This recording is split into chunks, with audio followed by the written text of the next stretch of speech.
Yo, salut tout le monde, c'est Gata Volgar, j'espère que vous allez bien, moi pour ma part, ça va, j'espère que vous avez passé une agréable journée. Aujourd'hui on se retrouve pour le débrief du match France-Côte d'Ivoire. C'était une rencontre amicale, victoire des Bleus 2-1 au stade Vélodrome. Pourtant ça avait mal commencé avec l'ouverture du score de Nicolas Pepe, la 19e minute de jeu. 22e égalisation d'Olivier Giroud et la 93e, Aurélien Tchouameni offre le succès aux Français. Alors j'ai longtemps hésité à faire ce débrief, est-ce que j'en parle ou pas, est-ce que ça vaut le coup.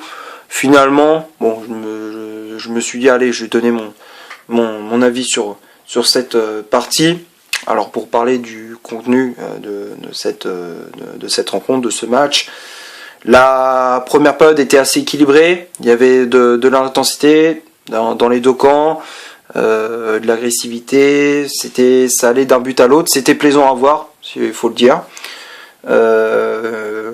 La Côte d'Ivoire qui a eu des occasions avec Wilfried Zaha, avec Nicolas Pepe ou encore Franck Kessié. Heureusement pour nous, Lloris était là. Côté français, on a répliqué avec Théo Hernandez, Giroud, encore Griezmann. Ça manquait de justesse dans le dernier geste. On n'arrivait pas à cadrer nos tirs.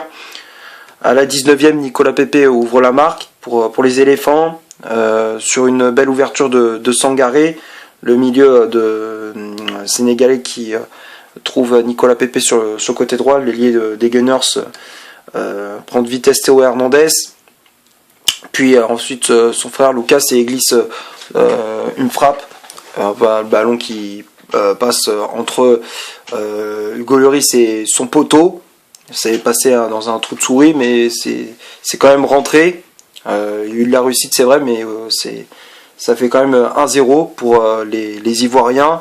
Ensuite, une belle réaction de la part des hommes de Didier Deschamps, avec le but de Giroud à la 22e suite à une frappe de Théo Hernandez repoussé par le gardien sénégalais, je dis n'importe quoi, ivoirien. Ça revient dans les pieds du latéral de l'AC Milan. Et le centre pour son coéquipier en club, Olivier Giroud, de la tête, qui inscrit son 47e but, si je ne me trompe pas en équipe de France, 47e ou 48e. J'ai un petit doute, mais je crois que c'est 47e. C'est mérité pour lui, puisque ça faisait des mois qu'il a été écarté du groupe France, et je ne comprenais pas trop pourquoi il l'avait écarté alors qu'il plantait des buts avec l'AC Milan. Chaque week-end on voyait, il faisait de bonnes choses avec son club. On ne comprenait pas trop pourquoi il n'était pas dans le groupe. À chaque convocation il n'était pas là. Là, il est de retour. Bon, après, il faut dire qu'il a compensé l'absence de Karim Benzema. Mais c'est bien. Il est professionnel et tout. C'est bien pour lui. Je suis content pour lui. Même si je l'avais critiqué, c'est vrai, à juste titre. Mais il y a quelques années de ça, pour son jeu, pour son efficacité devant le but. Mais là, il fait le taf. Faut le dire. Là, il fait le nécessaire. Donc, bravo Giroud. Ensuite, après... la première période, il y a eu une égalité parfaite, un partout. La deuxième période, le rythme a un petit peu baissé. On a senti que avec la forte intensité en première période, la fatigue se fait ressentir.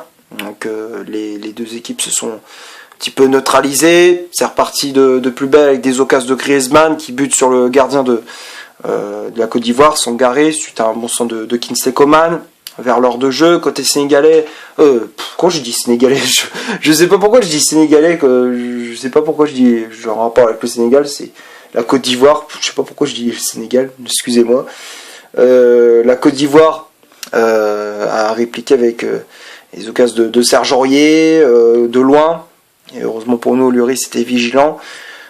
Deschamps qui fait des changements, avec l'entrée en jeu de Saliba à place de Varane, sorti sur blessure. Jonathan Klaus aussi, qui faisait sa première sélection, tout comme Christopher Nkunku, qui était titulaire d'entrée à la place d'Mbappé, laissé sur le banc. Ils faisaient tous les deux leur première cape avec le groupe France. L'entrée en jeu de Guendouzi aussi. Deschamps qui tente le tout pour arracher la victoire. Et il a réussi. À la 93e avec le but d'Aurélien Tchouameni, le milieu de l'AS Monaco, qui reprend un corner de Matteo Guendouzi de la droite vers la gauche, et le milieu français offre la victoire aux Bleus. C'est bien pour lui, en plus il a fait un très bon match, il est récompensé de ses efforts, donc c'est bien joué de sa part. On va passer maintenant à la composition d'équipe que Didier Deschamps a alignée pour cette rencontre. Alors on a revu ce 3-5-2 avec Lloris dans les buts, avec le brassard capitaine. La défense à 3, Varane dans l'axe, Koundé à droite, Lucas Hernandez à gauche. Tchouaméni associé à Paul Pogba au milieu de terrain. Griezmann en numéro 10. Kingsley Coman, piston droit. Théo Hernandez, piston gauche. Giroud et Nkunku pour former le duo d'attaque. Nkunku qui a remplacé, comme je disais, Mbappé laissé sur le banc.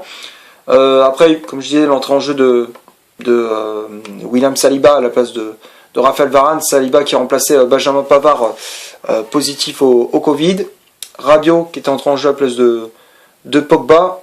Klose à la place de Kingsley Coman. Guendouzi à la place de Griezmann. Et pour finir, Ben Yedder qui a pris la place de Christopher Nkunku. Bon, j'ai pas grand chose à dire pour la composition d'équipe. Bon, il y a eu la titularisation, comme je disais, d'Nkunku. Là, on a vu cette défense à 3 un peu inédite. Koundé, Varane, Hernandez. Bon, je l'ai pas trouvé extraordinaire. Pour moi, le meilleur des trois, ça a été Koundé. Varane, j'ai trouvé un peu en dedans. Hernandez aussi, un peu en difficulté. Bon, ça n'a pas très bien fonctionné, cette défense à 3. Enfin, ce trio-là. J'espère, après, bon, il faut que Deschamps trouve la défense à 3 idéale, quoi. Les stats, on va commencer par l'équipe de France. 50% de possession de balle, 6 corners, 10 tirs au total, dont 6 tirs cadrés. 2 hors-jeu signalés, côté ivoirien, 50% de possession de balle également. 5 corners, 7 tirs au total, donc 4 tirs cadrés, 0 hors-jeu signalé. Bon, quand on regarde les stats, c'est très équilibré. La possession de balle est une égalité parfaite. En termes d'occasion, c'était aussi équilibré. Les Ivoiriens qui ont été assez précis dans